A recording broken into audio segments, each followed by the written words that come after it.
Leonardo da Vinci.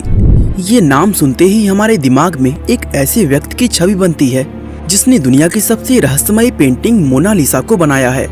लेकिन सवाल ये आता है कि क्या लियोनार्दो सिर्फ एक आर्टिस्ट थे या वे एक आर्टिस्ट से बढ़कर कुछ और भी थे। दोस्तों, लियोनार्दो ने ही दुनिया में पहली बार हार्ट आर्टरी डिजीज के बारे में पता लगाया था। उन्होंने इंसानी शरीर को अंदर से समझने के लिए हॉस्पिटल के मुर्दों पर किया हुआ था। बताया जाता है कि उन्होंने अपनी पूरी लाइफ में कुल 30 मुर्दों के शरीर को काटा। में लियोनार्दो खुद को एक आर्टिस्ट से कहीं ज्यादा एक वैज्ञानिक मानते थे। और आज की हमारे इस वीडियो में हम आपको उनकी लाइफ से जुड़ी कुछ ऐसी ही अहम बातों के बारे में बताने वाले हैं, जिन्हें जानने के बाद आपको भी यकीन हो जाएगा कि वे कोई आर्टिस्ट नहीं बल्कि एक साइंटिस्ट थे। तो चलिए अब इस वीडियो को शुरू करते हैं। दोस्तों, लियोनार्दो दा विंची का जन्म सन 1452 में इटली के विंची के पास के एक गांव में हुआ था, जो कि फ्लोरेंस शहर से थोड़ी ही दूर पर बसा हुआ था। उनके पिता एक मशहूर वकील थे, जबकि उनकी मां एक गरीब किसान की बेटी थी। असल में उनके माता पिता ने आपस में शादी नहीं की थी, जिसके चलते लियोनार्दो एक नाजायज औलाद के रूप में पैदा हुए थे। हालांकि लियोनार्दो अपने शुरुआती जीवन में किसी भी तरह की कोई शिक्षा हासिल नहीं कर पाए थे, लेकिन दोस्तों उनके आर्टिस्ट होने की खूबी उनके अंदर बचपन से ही नजर आने लगी थी। और इसीलिए जब उनकी उम्र 15 साल हुई तो उन्होंने फ्लोरेंस के मशहूर आर्टिस्ट एंड्रिया डेल वेरेक्यो को ज्वाइन करके उनसे आर्ट सीखना शुरू कर दिया था। बताया जाता है कि बहुत कम समय में ही लियोनार्दो अपने गुरु वेरेक्यो से भी बेहतर पेंटिंग बनाने लगे थे। और उन्होंने जब बैप्टिज्म ऑफ क्राइस्ट नाम की एक पेंटिंग बनाई तो उनकी इस पेंटिंग को देखकर वेरेक्यो ने ये कसम खा ली थी कि वे जिंदगी में फिर कभी भी पेंटिंग नहीं बनाएंगे, क्योंकि लियोनार्दो की पेंटिंग उनकी पेंटिंग से कई गुना ज्यादा बेहतर थी। दोस्तों, लियोनार्दो एक स्लो पेंटर थे, जिसके चलते उनकी ज्यादातर पेंटिंग कभी पूरी ही नहीं हो पाई है। इसके अलावा उन्हें और भी बहुत सी अलग अलग चीजों में दिलचस्पी थी, जिनकी वजह से उनकी एक एक पेंटिंग को पूरा होने में कई साल लग जाते थे। असल में लियोनार्दो इंसानी शरीर को सिर्फ कैनवास पर उतारने के ही शौकीन नहीं थे, बल्कि वो इसके बारे में गहराई से समझने की भी इच्छा रखते थे। यहाँ तक कि अपनी सबसे मशहूर पेंटिंग मोनालिसा को वे उसकी रहस्यमयी मुस्कान इसलिए दे पाए थे क्योंकि उन्होंने इंसान के चेहरे की उन सभी मसल्स का गहनता से अध्ययन किया हुआ था जो हंसने में इन्वॉल्व होती है।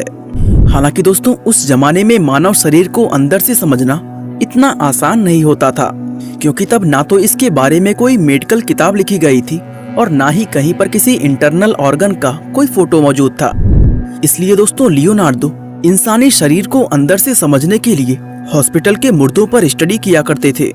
बताया जाता है कि उन्होंने अपनी पूरी लाइफ में कुल 30 मुर्दों के शरीर को चीड़-फाड़ करके स्टडी किया हुआ और उनसे मिली सारी जानकारी को चित्रों के रूप में हजारों पेजों पर उतार दिया था। उन्होंने अपने इन नोट्स में इंसानी शरीर के जो चित्र बनाए थे वो एक्यूरेट होने के साथ ही बहुत ज्यादा साफ भी थे। यहाँ तक कि उन चित्रों का इस्तेमाल एनाटॉमी पढ़ाने के लिए भी किया जाता था।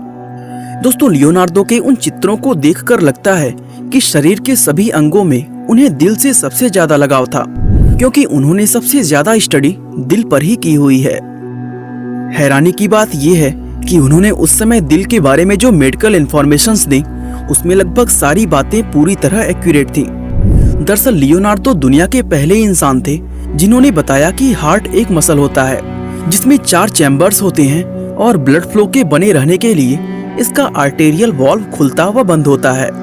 साथ ही लियोनार्दो ने ही दुनिया में पहली बार दिल की धमनी के रोग के बारे में पता लगाया था। दोस्तों, वो अपने समय के हिसाब से बहुत ज्यादा आगे थे, जिसके चलते उस समय उन्हें और उनके काम को बहुत कम लोग ही समझ पाते थे। वैसे उनके मामले में ये चीज भी हमेशा एक रहस्य ही रही कि उन्होंने अपने किसी भी काम या रिसर्च को कभी पब्लिश क्यों नहीं किया। यहाँ तक उनके नोट्स भी 18वीं सदी के अंत में उनकी मौत हो जाने के 250 साल बाद खोजे गए थे। अगर उनके द्वारा बनाए गए ये नोट्स पहले मिल जाते तो दोस्तों ये मेडिकल साइंस की तरक्की में काफी मददगार साबित हो सकते थे। दोस्तों, लियोनार्दो ने जिस तरह पेंटिंग और एनाटॉमी में महारत हासिल की थी, ठीक उसी तरह उन्होंने बॉटनी यानी वनस्पति विज्ञान का भी गहन अध्ययन किया हुआ था। के द्वारा बनाए गए पौधों के स्केच इतने एक्यूरेट होते थे कि उनका इस्तेमाल साइंटिफिक स्टडीज के लिए भी किया जा सकता था। इसके अलावा उन्होंने अपना काफी सारा समय पानी के बहाव को समझने पर भी खर्च किया था और इसके बारे में उन्होंने 72 पेज की एक पूरी डायरी लिखी हुई है, जिसमें उन्होंने समुद्र, नदियों और नहरों के अंदर पानी की अलग अलग मोशन को अच्छी तरह डिस्क्राइब किया था। लियोनार्डो की इस डायरी का नाम कोडेक्स लाइसेस्टर है, जिसको बिल गेट्स ने $31 मिलियन की बड़ी रकम में खरीदा था। और इसी के चलते ये डायरी आज भी दुनिया में अब तक बेची गई सबसे महंगी किताब कहलाती है। दोस्तों, दा विंची ने लॉक यानी जलपाश का भी इन्वेंशन किया था, जिसका इस्तेमाल आज भी दुनिया भर की नहरों और जल मार्गों में किया जाता है। वैसे इंजीनियरिंग के मामले में उनका कंट्रीब्यूशन पानी से लेकर आसमान तक रहा है। दरअसल दा विंची ने साल 1490 में मिलिट्री इंजीनियर के पद पर कार्य करते हुए एक उड़ने वाली मशीन का डिजाइन तैयार किया था, जिसको उन्होंने उस समय एरियल स्क्रू का नाम दिया था। हालांकि वे अपनी इस मशीन पर प्रैक्टिकली कभी काम नहीं कर पाए, लेकिन उनके द्वारा बनाया गया वो मशीन डिजाइन मॉडर्न हेलीकॉप्टर्स को बनाने में काफी मददगार साबित हुआ था। इसके अलावा उन्होंने पैराशूट को भी डिजाइन किया था और उनके उसी डिजाइन से इंस्पायर होकर 500 साल बाद दुनिया का पहला पैराशूट बनाया गया था। यानी जमाने में वो चीजें बनाने का प्रयास किया जो आज उनकी मौत होने के 500 साल बाद दुनिया में इस्तेमाल की जा रही हैं। और दोस्तों, इसी से पता चलता है कि वो अपने समय के हिसाब से कितना ज्यादा आगे थे। दरअसल लियोनार्डो एक ऐसे जीनियस थे जो सिर्फ साइंस ही नहीं बल्कि अपनी आर्ट में भी मैथमेटिकल इक्वेशन का इस्तेमाल किया करते थे।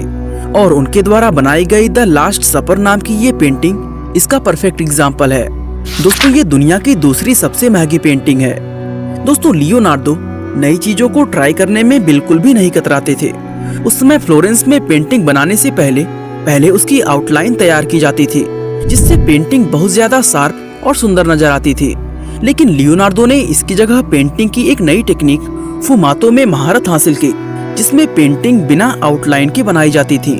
और उनके द्वारा बनाई गई मोनालिसा पेंटिंग फुमातो टेक्निक का सबसे बेहतरीन एग्जाम्पल है। इसके अलावा वे अपने पेंटिंग के रंग दूसरे लोगों से काफी अलग तरह के इस्तेमाल किया करते थे।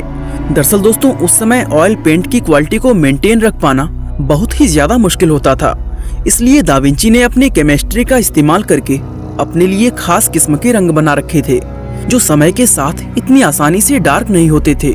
यानी अपने आर्ट में भी उन्होंने साइंस का भरपूर इस्तेमाल किया हुआ था।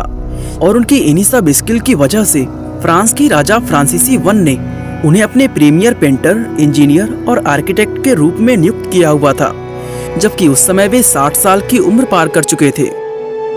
दोस्तों, दा विंची ही वो पहले इंसान थे जिन्होंने बताया कि आधे चांद के दोनों पॉइंट्स के बीच में आखिर लाइट नजर क्यों नहीं आती है। हालांकि उनकी इन सब बातों पर उस समय किसी ने भी यकीन नहीं किया था, लेकिन उनकी मौत के सैकड़ों सालों बाद लोगों को ये समझ आया कि उनकी कही गई लगभग सभी बातें पूरी तरह सही थी। दोस्तों, 2 मई 1519 के दिन 67 साल की उम्र में दा विंची इस दुनिया को हमेशा के लिए अलविदा कह गए। लेकिन अपने पूरी जिंदगी की रिसर्च, नोट्स और अपनी उन पेंटिंग्स आदि को छोड़ गए थे, जिसको केवल समझने में ही हम लोगों को कई सदियों का समय लग गया। दा विंची आज दुनिया में भले ही अपने आर्ट के लिए सबसे ज्यादा फेमस हैं, लेकिन असल में वो एक आर्टिस्ट से कहीं ज्यादा एक इन्वेंटर और साइंटिस्ट थे, जिनके जैसा जीनियस इस दुनिया में आज तक दोबारा नहीं देखा गया। तो गाइस, अगर आप हैं एडवेंचर के शौकीन और आपको भी बाकी दोस्तों, आज के लिए बस इतना ही। आप इसी तरह के टॉपिक का सजेशन हमें कमेंट बॉक्स में दे सकते हैं, हम जरूर उन पर वीडियो बनाने की कोशिश करेंगे। बाकी वीडियो को लाइक, शेयर और चैनल को सब्सक्राइब करना बिल्कुल ना भूलें। आपका बहुमूल्य समय देने के लिए बहुत बहुत धन्यवाद।